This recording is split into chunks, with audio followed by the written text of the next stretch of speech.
Hello friends, कसे आहात सगळे? मस्त मजेतच असतील। एका नवीन व्हिडिओमध्ये तुमचं स्वागत आहे। तर आता माझी तब्येत एकदम व्यवस्थित झालेली आहे।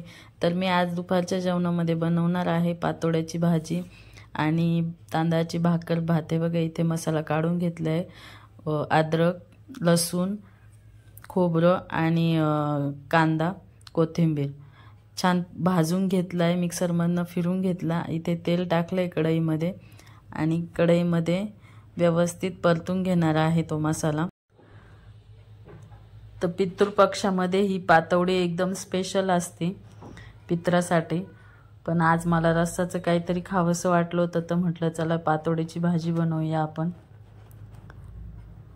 तर मसाला एकदम छान असं तेल सुटेपर्यंत परतून घेणार आहे मी।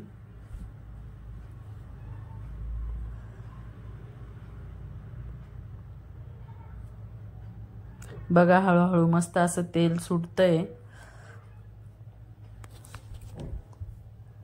त्यात मसाला घालून घेणारे लाल तिखट, गरम मसाला, हळद।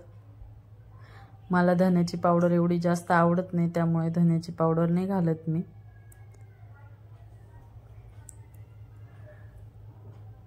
लाल तिखट कमी वाटलं त्यामुळे डबल टाकलं मी थोडंसं। त्याला व्यवस्थित तेल सुटलेलं आहे। पाणी घालून घेऊया आता त्याच्यामध्ये।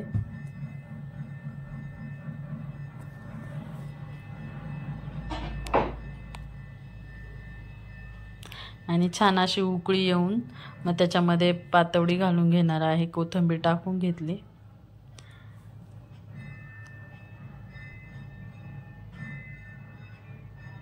तुम्ही बघू शकता इथे पातोडी किती मस्त अशी केलेली आहे।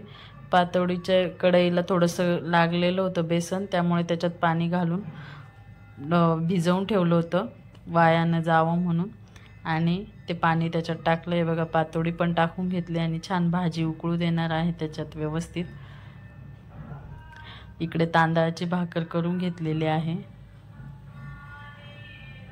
एवढा वेळ नव्हता त्यामुळे उकडीची भाकर पीठ करून भाकर नाही केलेली, पीठ मळून भाकर बनवली आज मी। दुपारची वेळ होती आणि खूप भूक लागलेली होती त्यामुळे।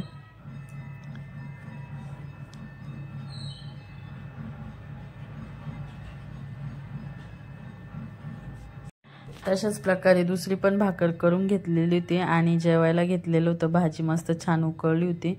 तुम्ही बघू शकता तांदळाची भाकर, मस्त रस्सावाली भाजी, बीट त्यासोबत टोमॅटो, कारण की डॉक्टरने सांगितलेलं होतं बीट खायला कंटिन्यू आता, आणि भात बनवलेलं होतं। तर असेच नवीन व्हिडिओ बघण्यासाठी लाईक करा, सबस्क्राईब करा। व्हिडिओ बघितल्याबद्दल धन्यवाद।